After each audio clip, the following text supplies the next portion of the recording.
we're going to learn part of a Sicha, an excerpt of a Sicha from Tafshin Nun Aleph, the end of 1990, beginning of 1991, depending if this was in December or January.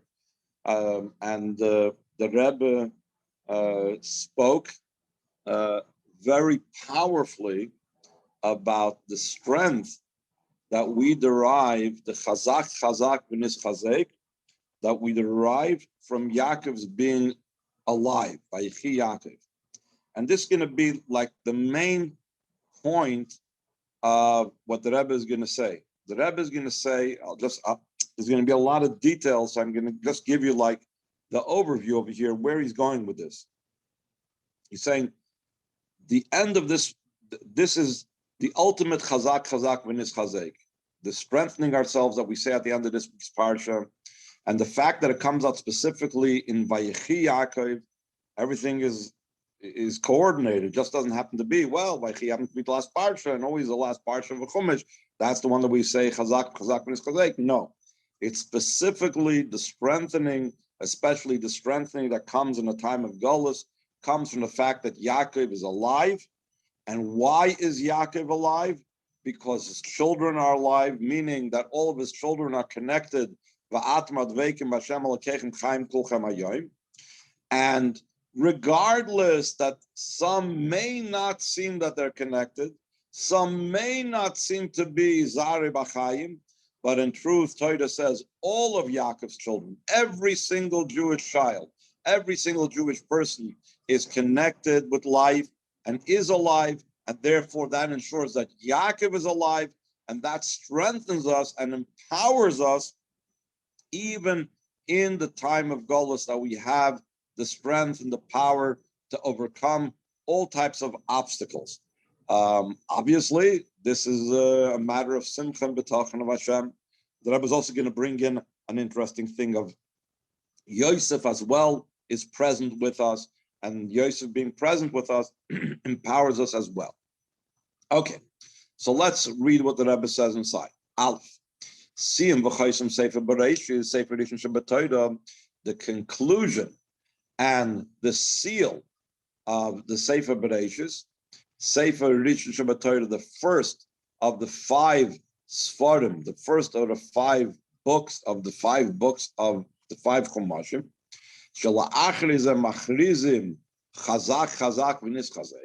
Once we conclude Sefer Bereishis, the entire Chumash Bereishis, where we all proclaim and shout out, we should be strong and we should become strengthened. Keminig Yisrael, like the custom of Yidden, B'siyum v'chaysim kol asfarim, when we conclude and sign off on all the Chumashim, Hachel Mesefer Rishon, beginning from the first Chumash, Sefer Bereishis, Sheroimes ala chizuk v'yischaskus to Bnei Yisrael b'chol inyaneim. The fact that we're saying Chazak v'nis Chazak, it doesn't say in a particular thing, in one particular matter, we are strengthening ourselves. But rather, the Rebbe is saying that the message is that this is something that's a strength and empowerment of all the matters of the Yidden. And so where is that strength and empowerment? Where does it find itself in the Torah? By which Parsha? The Parshas Veyechi Yaakov. It's in the Parsha of Veyechi Yaakov. And the Rebbe says the fact that we say it in the footnote that Rebbe mentions, the fact that we say it 3 times, and we know that whenever we do something 3 times, it has the full force of something that the Chazal called Chazak, that it has a full strength and so on. So by saying it 3 times, it shows that it's not just strong, but it's fully strong with all of its type of its entire might and its entire power. The Rebbe says in the footnote that Bereishis, Chumash Bereishis, means it's the beginning, means it's the beginning of everything. It's the start off of our strengthening and empowerment for all time, and that comes to Veyechi Yaakov.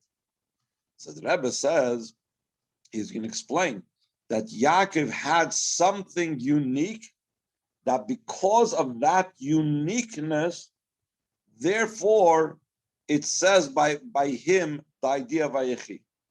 So let me go again. Let me say it outside so you know what we're talking about. Then we'll read it inside.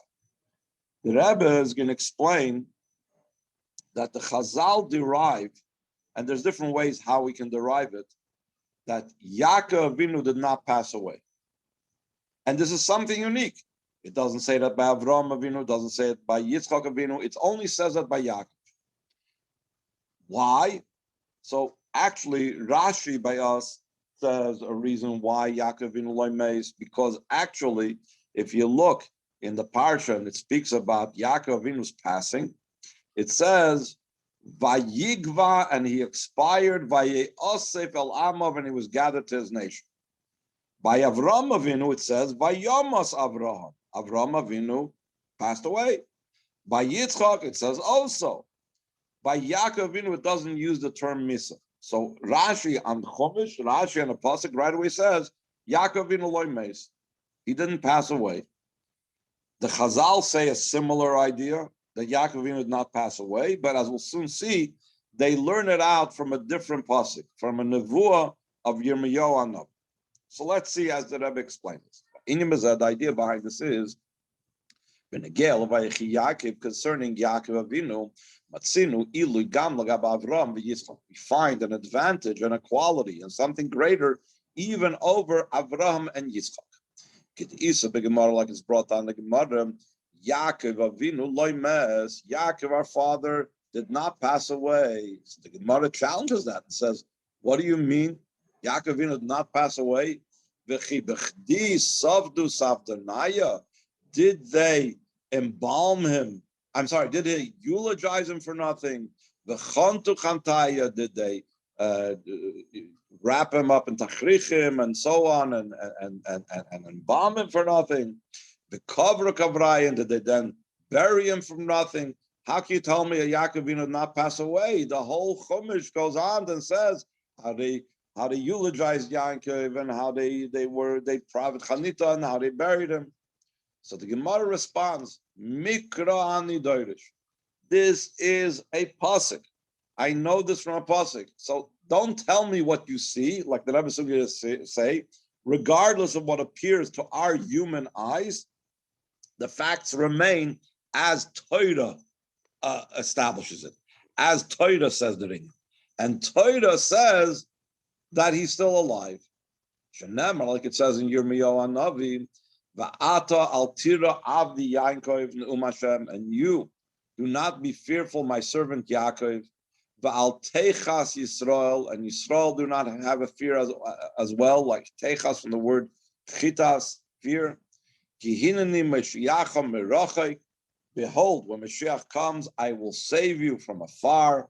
Ve'zaracha me'eretz shebayam, and your seed I will bring you from the land in the sea. And makish hu lazari. So the Gemara says that'll be usually very often, the Navi will refer to the entire Klal Yisrael as being called Yaakov, being called Yisrael. It's not uncommon for the Navi to refer to the whole Klal Yisrael by the name Yaakov and Yisrael. But over here, it's very interesting. The pasuk begins and says, my servant Yaakov do not fear. And then he says, I will save you from afar. And then it says, I will save your offspring, your seed from the land, etc. So that means he's talking about two distinct things. One thing is he's talking about the seed of Yaakov, the offspring, the descendants of Yaakov. Another thing is that he's talking about Yaakov himself. So this is an indication that there's two salvations taking place. Two, if you want, entities that are still alive when Golus will finish.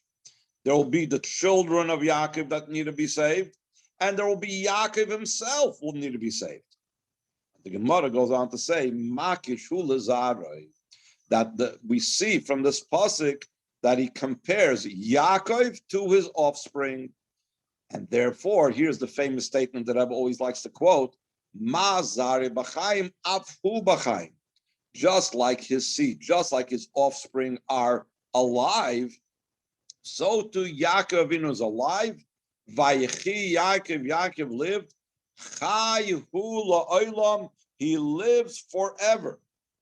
That's what the Gemara says. So the Gemara derives from a pasuk in Yirmiyahu that Yaakov Avinu is still alive, which is something that we said before, does not say by Avraham Avinu, does not say by Yitzchak, and we'll soon explain why. This very statement that Zarei B'Chaim is the reason why it could not apply to Avram and Yitzchak. The Kivan, last paragraph on the first column, the Kivan Chazal Lamd, Yaakov Avinu loy meis, Vayechi Yaakov Mizeh Shakasav Makich Hu Lezarei. The Chazal learn out that Yaakov Avinu did not die from the fact that the pasuk compares him to his children. Ma Zarei B'Chaim Afhu B'Chaim, just like his children will be alive and they will be taken out of Golus, so too he, Yaakov Avinu, is alive. And not like Rashi does. We said before that Rashi learns out that Yaakov Avinu did not pass away from the fact that our Seder doesn't say the word Misa by Yaakov. Not from the pasuk that says in our Parsha concerning Yaakov himself, that he expired and he was gathered to his nation. And Rashi says on the pasuk that it doesn't say Misa by Yaakov. So the Chazal do not choose that to use that as a proof that Yaakov Avinu is still alive. Rather, the way how they come to the proof that Yaakov Avinu is still alive is because they compare him to his offspring. Top of the second column. Moving, it's understood. In the Veyechi Yaakov Avinu loy meis totally bizarre. This idea that Yaakov Avinu did not pass away is dependent on his offspring, his descendants. Through the fact that his offspring, his descendants are alive, so too he is alive. Yes, we could say, this is the reason that this is said about Yaakov. That says Yaakov Avinu did not pass away.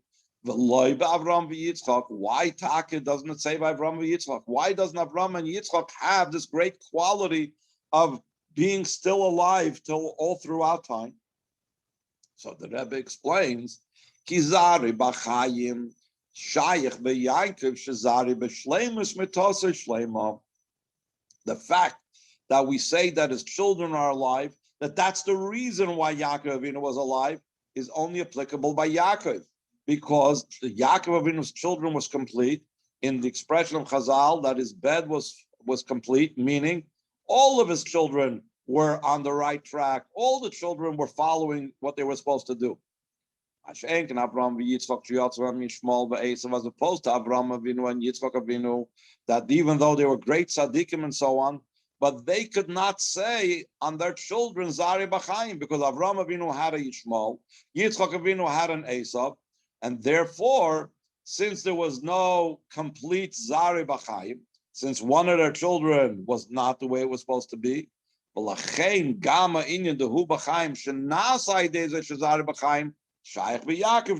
therefore, this idea that his children are alive is only applicable by Yaakov,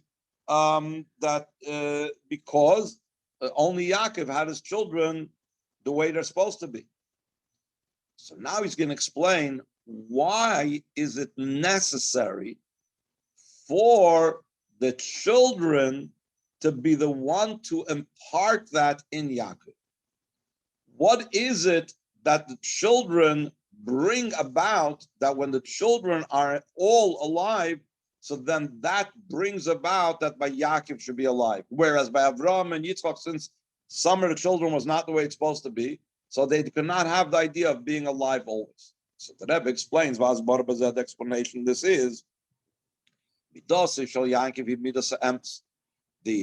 attribute of Yaakov was the midah of truth. Like the Navi says, Titein emes liYaakov, we say this in davening also, you give truth to Yaakov. The nature and characteristic of truth is that it comes down and it permeates all the levels, from the highest of high till the lowest down below, in the full power and perfection. Therefore, Zari, his offspring, that when we say his offspring, that doesn't just mean his direct children, but it includes his children and his children's children, his descendants to the end of all generations, Bachayim, when they are alive, by Dezem Izgala Hanitzchius Techai Yaakov, through that becomes revealed the everlasting nature of the life of Yaakov. Gam ba'olam hazeh, he's considered alive also in this world, because like the Rebbe says in the footnote, that he's alive in the next world is not a big chiddush. I mean, Avram and Yitzchak and many tzaddikim are alive in the next world. If we're saying that Yaakov Avinu was special, that wasn't by anyone else, that Yaakov Avinu did not pass away, the chiddush is that he's also alive here. Afu b'chaim, he's also alive. Why? Because his children are alive. In other words, since truth has this characteristic, that truth is true wherever. If something was true 100 years ago, it's going to be true 100 years from now. If it's true only 100 years from now, wasn't true 100 years ago, or vice versa, so then it's not truth. Real is something else. I'm not talking about reality. I'm talking about truth. Truth, if you say that the statement 1 + 1 = 2 is true, it has to be true in our world. It has to be true 100 years ago, 100 years from now. It has to be true in outer space. It has to be true in any part of the universe. If 1 + 1 does not equal 2 somewhere else, so then it's not even true even here and now. So therefore, where do we see the truth of Yaakov? The truth of Yaakov is manifested if what he is, if his truth is really true, so his children are alive as well. So if his children's life is ongoing, and we're soon going to explain what that life is, it's the life of being that you're cleaving to the true aspect of life, which is Hashem. So that brings truth and life in Yaakov Avinu. So now we're going to see how this strengthens us and empowers us even in the time when we are in exile. I mean, Parsha Veyechi speaks about the descent of the Yidden in Mitzrayim. Top of the next page, with this we understood the content of the strengthening and empowerment, Chazak v'nis Chazak, the Bnei Yisrael, of the children of Yisrael, meaning the offspring of Yaakov, the descendants of Yaakov. Shebesiyum v'choisem sefer Bereshis. That's at the conclusion and the seal of the Chumash Bereshis, Sefer Rishon, the first Chumash. And since it's the end of the first Chumash, therefore it's the first strengthening. And it's the primary strengthening that the Rebbe always emphasizes, that the first always has the greatest power and the greatest strength. Shabbat Torah, it's in the Torah, the first Chumash in the Torah. Hasachako, the sum total, Siyum v'choisim the Sefer Bereshis, the conclusion and seal of Sefer Bereshis, Shaboy Mesuper Toldos Chayim Shalavos, that Bereshis is primarily telling about the history and the events and the occurrences of our forefathers. Asher Ma'aseh Avos Simim v'Nesinas Koyach Lebon, that the actions of the forefathers are a sign. And like the Rebbe always says, it doesn't just mean it's a sign, an indicator, but it's an empowerment for the children. So what is the conclusion of the empowerment of the children? That we're saying Chazak v'nis Chazak, that conclusion empowers us. What is that? It's empowerment. Vayechi Yaakov is alive. Mazari b'chaim afu b'chaim. Just like his children, his offspring are alive, so too he's alive. Shebezeh merumas, and this is hinted. Shezaroi shel Yaakov, that the offspring of Yaakov, and the Rebbe emphasizes, Kol echad ve'achas v'bnei Yisrael, no exception. Every single Yid are considered of the children of Yisrael. Hanoshim v'noshim v'ataf, men, women, and children. Ad soif kol adoides, till the end of all generations. B'chol azmanim, amatzavim, b'chol amakoymis, in all times, in all situations, and in all places. Hu b'chayim, the Yid, the children of Yisrael, are all alive. Chayim amitiyim, true life. What is that true life? Like it says in the pasuk, "Va'atem adveikim b'Hashem Elokeichem chayim." You are cleaving in Hashem, your God. That is life.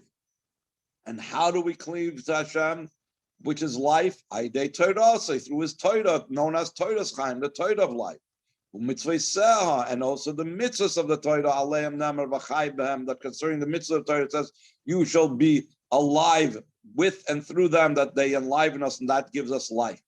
So therefore, every Yid, because of their connection with Torah mitzvahs, they are alive, and therefore they are empowered and strengthened from this life of Yaakov, that they are contributing, and they are ensuring Yaakov's ongoing life, because they are alive as well with the life of Torah mitzvahs. So the Rebbe is going to say, but practically, we don't necessarily see this.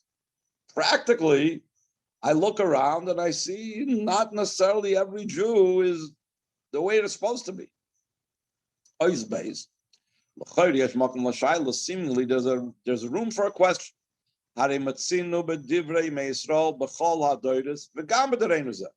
We've seen throughout the history of Yidden in all generations, and as well in our generation.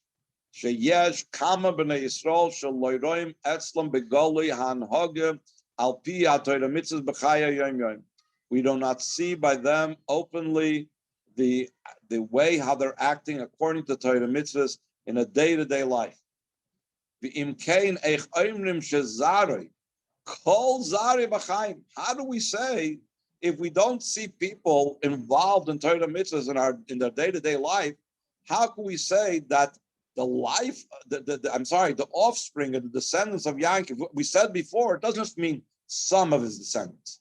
Truth has to be everywhere and in every situation. So that means all of his descendants, all of his offspring are alive.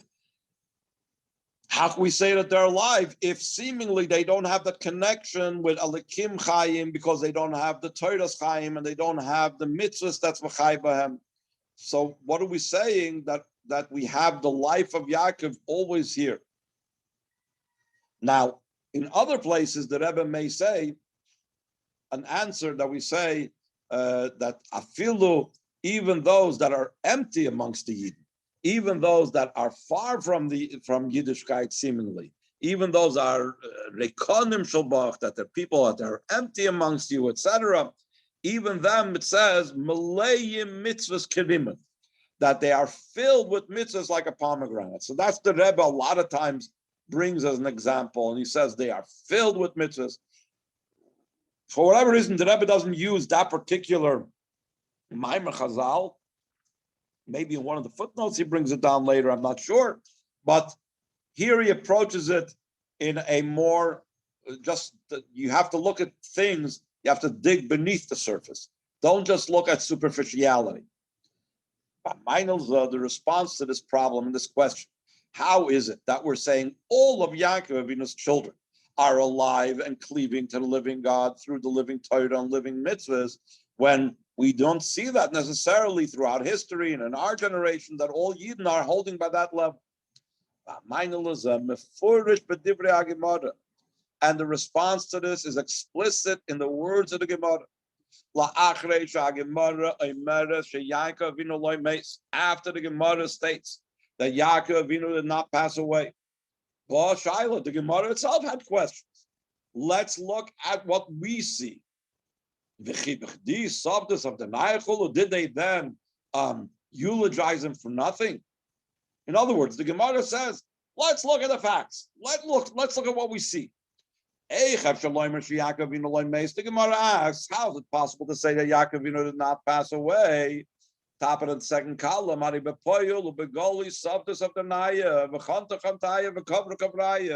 in actuality, in a revealed way, they eulogized him, they embalmed him, they buried him.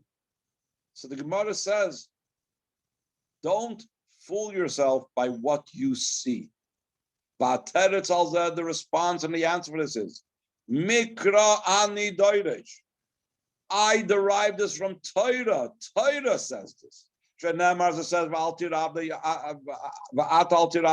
and you, my servant Yaakov, do not fear Num Hashem. That's what Hashem says. V'altech Yisrael, do not fear Yisrael. I'm going to save you from afar, and I will save your seeds from the land that's in the sea. Makish hu lazari. He compares Yaakov Avinu to his children. Mazari b'chaim afu b'chaim. Just like his descendants are alive, so too he is alive. So the Rebbe says, what is the message that the Gemara is telling us?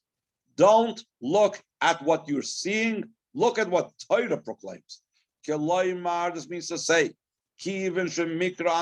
since I'm deriving this from a pasuk, so therefore it's the truth. That he's alive. And the fact that they embalmed him, etc. The Gemara says. It only looked to them like he died. But in truth, he's alive. So in the same way that when it comes to the statement that Yaakov Avinu, he is alive, we know not to follow what our eyes see, because it was only something that our eyes are seeing, but they're not seeing the truth. The same thing when it comes to questions about Yaakov's offspring, when it comes to Zare B'chaim, that's also something that we cannot rely on just what we are seeing and looking at a Yid and we say, I don't see that he's alive. I don't see that he's at Atmat Veyechi B'Shem Elokeichem. From this is also understood concerning the idea that his children, his offspring, are still alive. Since it's explicit in the pasuk,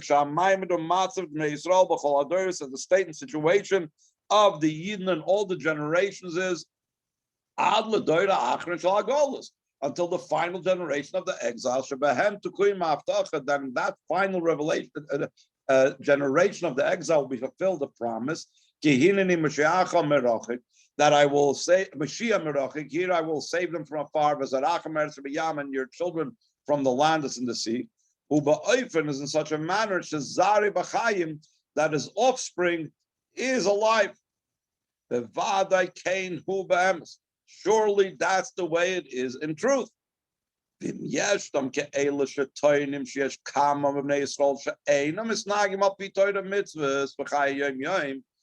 And if there are those that are complaining, don't we see that there's many Yidden that are not acting in accordance with Torah mitzvahs in their daily life?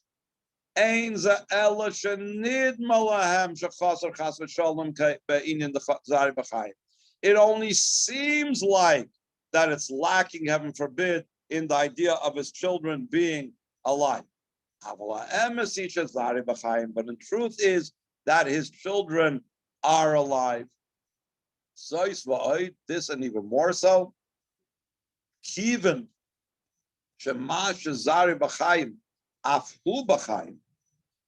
we said before that what ensures, and why did the Chazal say that Yaakov Avinu is still alive? It's totally dependent and totally caused by the fact that his descendants, his children, his offspring are alive. If so, if you are going to, Chas v'Sholem, challenge the concept that his children are alive, if you're going to, Chas v'Sholem, say that they do not have the life of Torah mitzvahs, they do not have the cleaving to Hashem that makes them alive, so what comes out is you're Chas v'Sholem taking away from the life of Yaakov Avinu. Because the Torah just said that the Gemara just explained that the reason why Yaakov Avinu is still alive is because his children are alive. Like, it's a big chutzpah. How can you do that? Let's see it inside. Since because his children are alive, that's why he's alive.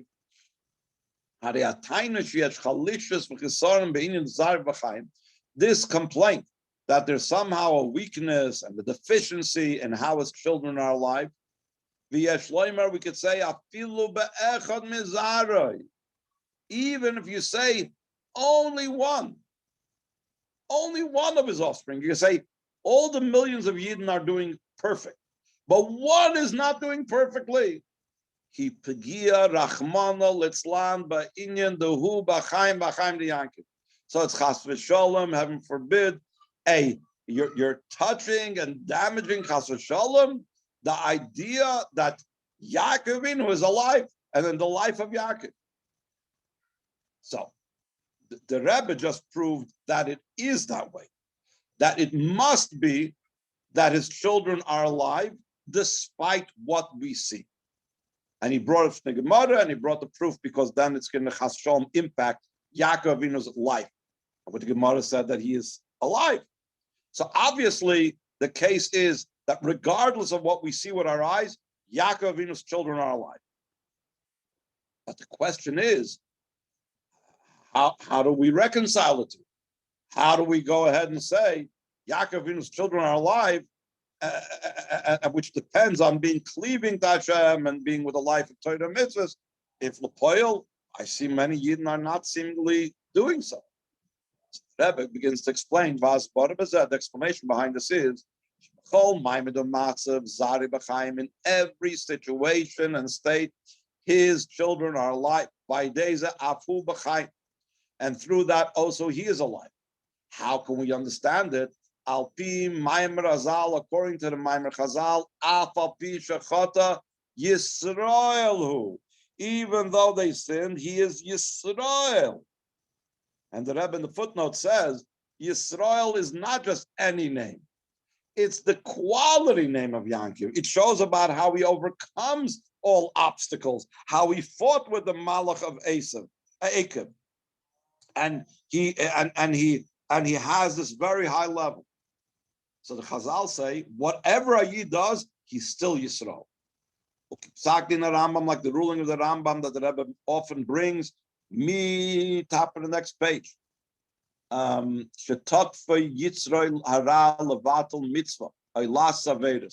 that has Yitzhahara, like grabbed hold of him to not perform a mitzvah or to do chas shalom and aveda. So that person, even though he was in the clutches of the Yitzhahara, still in all who writes Eliyas mi Yisrael, he wants to be from Yisrael. Who lasis kol mitzvahs, and he wants to perform all the mitzvahs.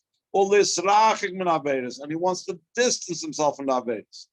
But what's the problem? His Yitzhahara like grabbed hold of him. Yitzhahara forced him to do otherwise. Hainu, this means the Rambam. What do we see from this Rambam? The way this Jew is acting, opposite of Torah. This is only an external thing because Yitzhahara grabbed hold of him. As opposed to what is his will, what is the wish of every Yid to be part of Yisrael. Las is kol mitzvahs to do all the mitzvahs. Therefore, regardless of his state and situation and actuality, and revealed Yisrael, who is a Yid.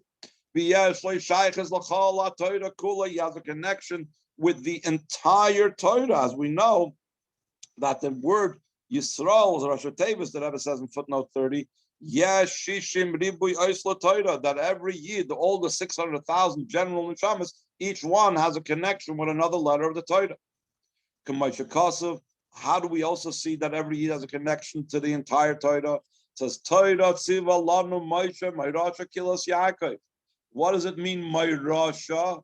Ma'irasha is the word Yerusha, an inheritance. Now, there's many different ways how a person can acquire certain property. A person can buy it, a person can be given it as a gift, or a person can receive it as an inheritance. The unique thing about an inheritance is I do not, as an inheritor, have to do anything or be worthy of anything. I just need to be there. I just have to exist. And just by my very existence, I get it. A gift, it says, the Rebbe brings down, the Gemara says a gift, a person doesn't just give another person a gift out of the blue. There must have been some type of connection, some type of he did something for the person because that gives him a gift. And for sure, if he's purchasing something, there's a quid pro quo. But Yerusha eina tluya b'hanagas shel hayorish. An inheritance is independent of how the inheritor acts. Ki im b'mitziyusay b'tar his very existence as a inheritor. Liyoisei mizari shel Yaakov, since he's from the offspring of Yaakov, he's part of Kehilas Yaakov. He's part of the congregation of Yaakov. He has the Torah. He has the level of the Torah is part of him and connected with him. So therefore, it's part of him and connected with him. So therefore, he is connected with Alakim Chaim, and therefore he is alive. And because he is alive, Yaakov is alive as well. So now the Rebbe is going to bring a very interesting thing from the conclusion of our Parsha. The Shloimar, we could say, this idea is also hinted at the conclusion and the seal of Parshas Veyechi Yaakov. It talks about Yosef passing away, and he was placed in an aron, in a coffin, in Mitzrayim. That whole statement is strange. And in other places, the Rebbe, I think, elaborates upon it. First of all, passing away, we know there's a rule that Mesayim b'toiv, that usually we conclude with anything with good. That's the reason why sometimes we will repeat a pasuk at the end of Haftarah and so on. We always want to conclude with good. Here we're concluding with a negative thing, that Yosef was put in a coffin in Mitzrayim. And I don't remember if the Rebbe says this, but my own question, if the Rebbe doesn't say this openly, maybe the Rebbe says this. This is not the first time where it talks about the passing of a person in the whole Chumash. It's not the first time that it talks about burial in the Chumash. I think it's the only place in the entire Chumash where it says that they put the person in an aron in the pasuk in the Chumash. I don't remember if it says it even by Yaakov Avinu, that when they buried him, that they said different things. They said they eulogized him. They said different things. I don't think it says anything about Yaakov Avinu being placed inside of a coffin. All of a sudden over here, when it comes to Yosef, it says they put the bones of Yosef, they put it inside an aron. It talks all about how they buried him and how they brought him to Eretz Yisrael, and he wanted to be buried in the Maras Machpelah, and where Avraham and Sarah and so on, and how they bombed him and they cried for him, but it doesn't say anything about having an ark. They don't say. I mean, Rashi mentions it, whatever, but it doesn't say anywhere in the pasuk about him being put in a coffin. Here, all of a sudden, by Yosef, it says they placed him in an aron in Mitzrayim. What? What's the Torah trying to teach us with this? So the Rebbe says, "Ba'aron b'Mitzrayim, hayu atzmos Yosef." That was the bones of Yosef. Kol's man shahayu b'nei Yisrael b'Mitzrayim, as long as the Yidden were in Egypt. Ubet says they had the bones of Yosef over there. Ubet says some in Mitzrayim, and when they left Mitzrayim, it says, "Vayikach Moshe's atzmis Yosef imoy." Moshe took the bones of Yosef with him. Ki hashbeya ishbias b'nei Yisrael leimer, because he made the Jewish people swear. Ki paked yifked alakim eschem, when Hashem will remember you. When Hashem will remember you, in other words, to take you out of Golus, you shall take out and raise up my bones from here along with you. And this is not just an event that occurred later on that we only know from later on, but actually in our Parsha it says the story. What actually says is at the end of our Parsha, and Yosef made the Bnei Yisrael take an oath. Elikim Eschem, that when the Eibishter will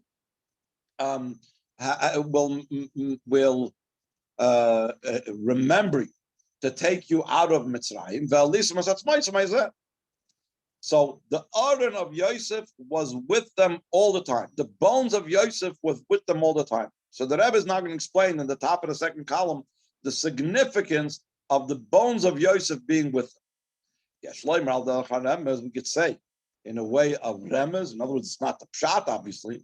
She'atzmus Yosef, literally the bones of Yosef, roimez ala atzmius, atzmus maloshin etzma davar. It hints at the essence, the very essence, the Bnei Yisrael. Doesn't mean the essence of Yosef, the essence of Yidden. And the Chazal say, Kol Yisrael Nikraim Al Shem Yosef. The entire Klal Yisrael is called Yosef, like it says, Noye Katzoin Yosef. The Chazal darshan to the pasuk in Tillim that says he leads like sheep Yosef. What do you mean he leads like sheep Yosef? The sheep was not Yosef. So he's saying the entire flock, the entire Am Yisrael is called Yosef. So meaning that the essence of the Bnei Yisrael is present. The essence is never disconnected, even when they're Mitzrayim. What's it mean that he was placed in the Aron in Mitzrayim? Of the Mitzrayim, even in a state and situation of Mitzrayim, which Mitzrayim is related to the word oppression. There are those that are oppressing the Jewish people, and the ultimate oppression is what he spoke about before. The talk for Yitzrayara, beginning from this oppression that his Yetzer Hara is oppressing him. His Yetzer Hara grabbed hold of him, like we said before. So then he says, Nimtza etzem de b'nei Yisrael, atzmis Yosef. So then the essence of the Yidden, which is the essence of Yosef, finds itself b'shleimus ba'aron. They find themselves complete, perfect in the Aron. What's the significance of bringing out the word Aron?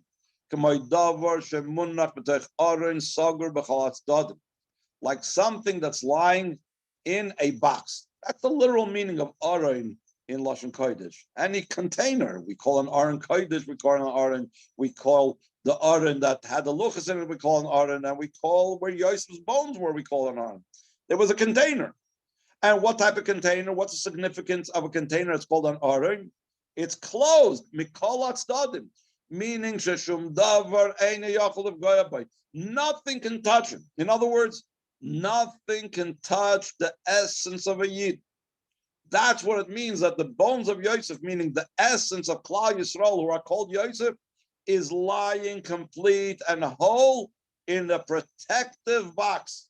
It's never touched. It's never damaged. In other words, the same topic that we were saying, that no matter what's going on outside, he's still Zari B'chaim, despite the superficial things that he doesn't seem to be doing. Now the Rebbe is going to say that the Chazal associate Yosef HaTzadik's Aron with the Aron that contained the Torah. I will soon bring. In other words, again, this essence of every Yid is connected with Torah. An additional thing, the Aron of Yosef is connected with the Aron that had the luchas in it. As the Chazal say, all those 40 years that the Yidden spent in the wilderness,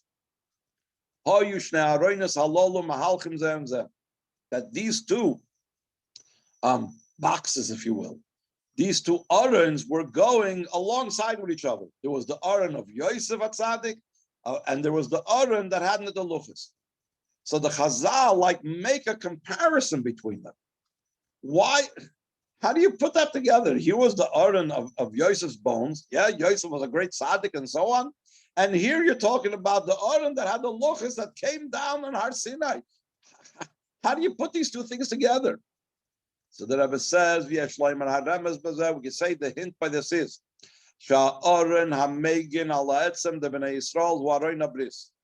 what is the Aron? We said that the Aron is a protective box. It's a protective container. It protects the essence of the Yidden, that the essence of the Yidden is always connected with Hashem. What is that protection? That's the Aron that has not the luchas. That in the Aron was the luchas and also the Sefer Torah that Moshe Rabbeinu wrote.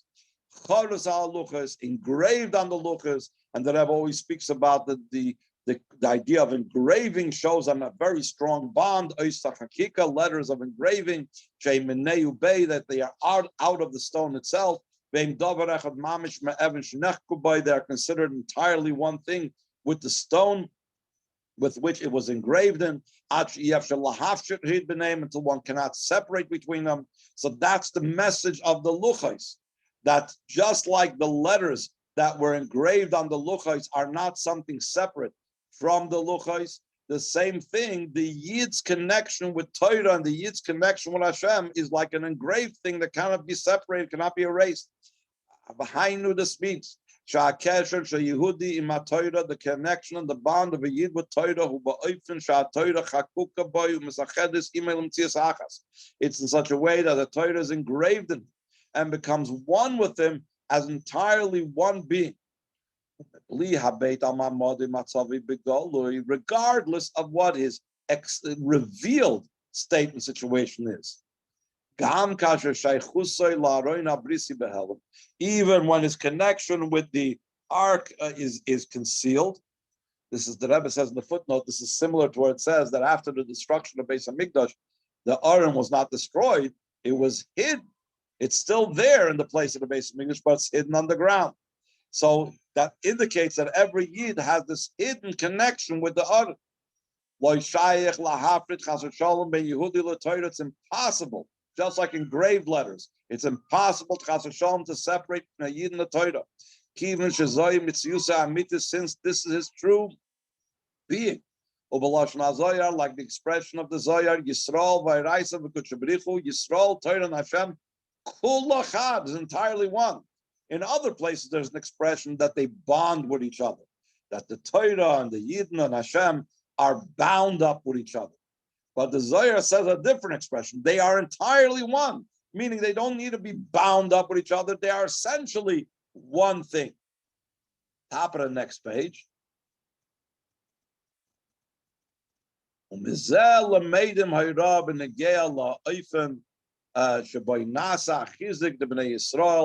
Chazak v'Mitzrayim bizman Golus.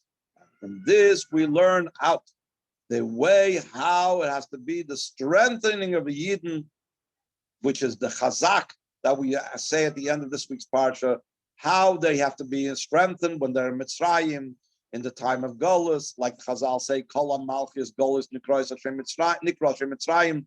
Mitzrayim is the archetypal Golus, which all Golus are in the way of Mitzrayim. So therefore, this is a lesson of how Yidden are strengthened and hold themselves fast and are encouraged and they have the betachin and joy and so on. Even when they're in Golus, ad legolza acher, until this final Golus, shemitzad koishi va'arichas ha'Golus shaloi be'erech l'shara Golius, because of the difficulty and the length of the exile, that's incomparable to all the other exiles.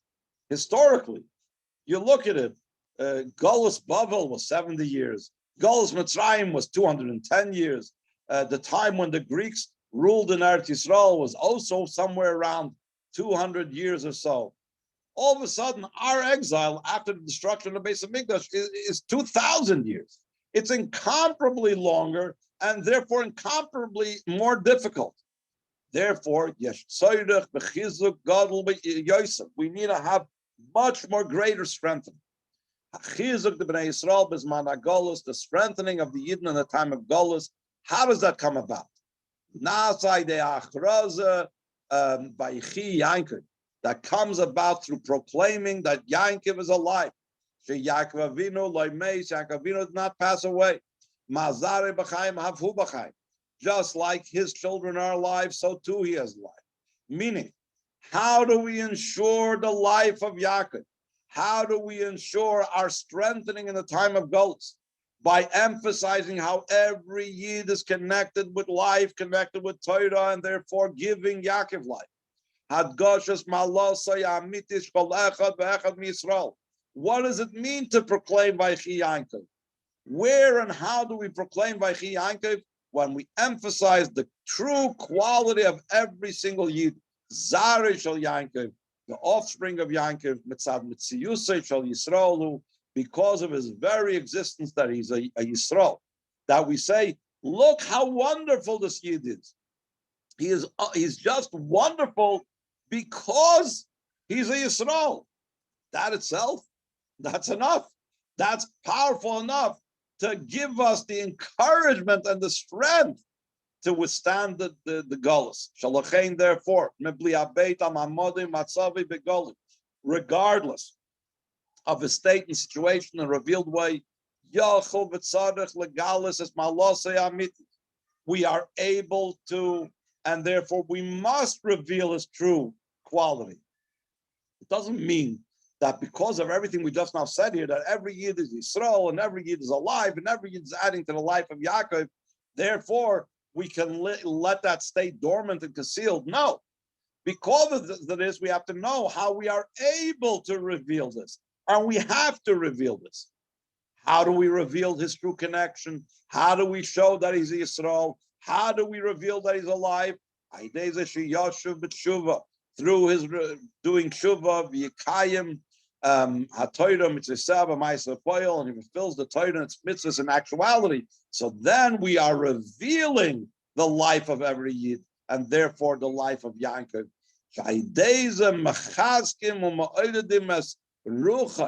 Through that, we are strengthening and encouraging the spirit of every Yid to come to a state and situation of life. His children are in life.